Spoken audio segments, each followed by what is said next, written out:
Hello my YouTube family. ये देखो मैं कितने मैसी से रूम के साथ आई हूँ। हाँ जी, ये आपको लग रहा होगा ना ये मेरा रूम नहीं है। हाँ, ये मेरा रूम नहीं है। मैंने आपको बताया था ना मेरे लास्ट मिनी व्लॉग में कि हम लोग कहीं गए हुए हैं। एक गांव में, छोटा सा गांव है पुटाटी नाम का, वहाँ पे गए हुए थे। तो वहाँ पे गेस्ट हाउस बने हुए हैं, उसमें हमें यही रूम मिला था। It was not so good, but इतना था कि हम लोग अच्छे से 6-7 दिन रह लिए। एक लेट बाथ अटैच था और एक ये था, बट यहाँ पे प्रॉब्लम बहुत थी कि क्लीनिंग के लिए किसी को नहीं भेजते थे, तो हमको ही करना पड़ता था। और बाबा रे, और इतनी ज़्यादा सर्दी थी कि ब्लैंकेट्स तो हमेशा खुले रहते थे, एक बंदे पे 2 ब्लैंकेट, इतनी ज़्यादा हालत ख़राब।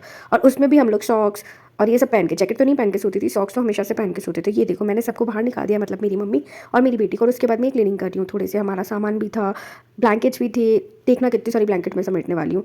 ये एक हुई, उसके बाद सेकंड आएगी, फिर थर्ड आएगी, फिर फोर्थ आएगी। 3 हम लोग सिंगल सिंगल ओढ़ लेते थे। उसके बाद हम लोग एक तीनों जनों के ऊपर डाल देते थे। और ऊपर एक वो रेड वाला है, वो हमारे घर का था, जो कि मैं मेरे सर के नीचे लगा देती थी। मुझे बहुत बड़ा पिलो चाहिए होता है। आप बताना कमेंट सेक्शन में आपको कैसा पिलो चाहिए। कुछ लोग तो बोलते हैं पिलो के बिना ही सोना चाहिए, that is very good for your neck, and उसमें नेक पेन नहीं होता है। लेकिन क्या करें, मेरे को तो बहुत बड़ा पिलो चाहिए। नहीं तो एक बार नॉर्मल पिलो और उसके ऊपर मैं कुशन लगा के सोती हूँ, वैसे ही अच्छा लगता है। उसके बिना नींद ही नहीं आता है। तो मैं तो जहाँ जाती हूँ ना एक कुशन रखती हूँ। इस बार मेरे पास कुशन नहीं था, तो मैंने क्या किया ना, वो घर वाला ब्लैंकेट बहुत सॉफ्ट सॉफ्ट था, तो उसको लगा दिया। पहले नीचे वो उन लोग का पिलो दिया हुआ था, वो लगाया। उसके बाद कुशन लगाया। ये देखो मैं सारा कचरा, सारा सामान कचरा सारा थैली में डाला है, बाहर डाल दूँगी।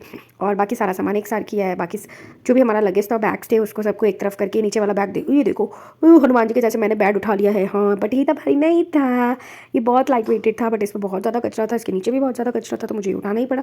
और हालत ऐसी खराब है ना कि गेस्ट हाउस में जाके भी हमें ही क्लीनिंग करनी है। यार घर पे तो करते ही है, गेस्ट हाउस में तो कम से कम किसी को प्रोवाइड कर देते, लेकिन नहीं नहीं, हमें ही करनी है। मैं बाहर से झाड़ू लाई थी, उसके बाद ये बेड वेड सब सही कर दिया, बेडशीट भी सही कर दिया। अब मैं फटाफट नीचे से झाड़ू निकालूंगी। ये जो भी एक्स्ट्रा कपड़े हैं, ये देखो मैं आपको दिखाने के लिए पहले यहाँ का झाड़ू निकालना है, क्योंकि उधर वाला एरिया दिख ही नहीं रहा था। तो मैंने आई, पहले यहाँ का झाड़ू निकाला, फिर मैं फ़ोन को थोड़ा सा टिल्ट किया ताकि मैं आपको देख सकूँ और आप मुझे देख सको।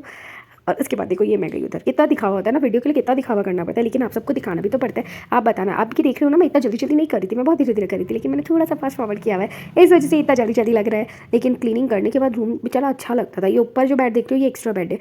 हमें ना पता है मांगना ही नहीं पड़ा, हमारे रूम में एक्स्ट्रा बेड्स और एक्स्ट्रा ब्लैंकेट्स पड़े थे। अदरवाइज़ क्या होता है, मांगना पड़ता है। जितने मेंबर्स होते हैं, हम 3 थे, हमारे पास 5 ब्लैंकेट और 2 बेड तो ऊपर थे और एक नीचे लगा हुआ था और एक वो ऊपर एक्स्ट्रा पड़ा हुआ है। ये देखो मैंने फटाफट सब क्लीन कर दिया है, झाड़ू वाड़ू पूरा क्लीन कर दिया। अब इसको क्या करेंगे, कचरे को बाहर की तरफ कर देंगे, क्योंकि बाहर की क्लीनिंग के लिए तो कोई बंदा आता था। आप बताना, आप भी करते हो क्या? ऐसा कभी हुआ आपके साथ, गेस्ट हाउस पे रुके हो या फिर कहीं घूमने गए हो और वहाँ जाके भी क्लीनिंग आपको ही करना पड़ रहा है? मुझे तो बड़ा बुरा लगा था। हमने उसको शुरू में 2 दिन बोला भी था कि भाई क्लीनिंग करवा दे, बेडशीट चेंज करवा दे, बट वो बोला नहीं, हम 7 डेज़ तक ऐसा कुछ नहीं करते हैं। ये देखो मैं फटाफट झाड़ू बाहर रखने गई हूँ, ये मैं वापस से आ गई। ये देखो हमारा क्लीन किया हुआ रूम कितना साफ सुथरा लग रहा है, एकदम चकाचक। अब आप भी झटाझट मेरे चैनल को सब्सक्राइब कर दो। बाय।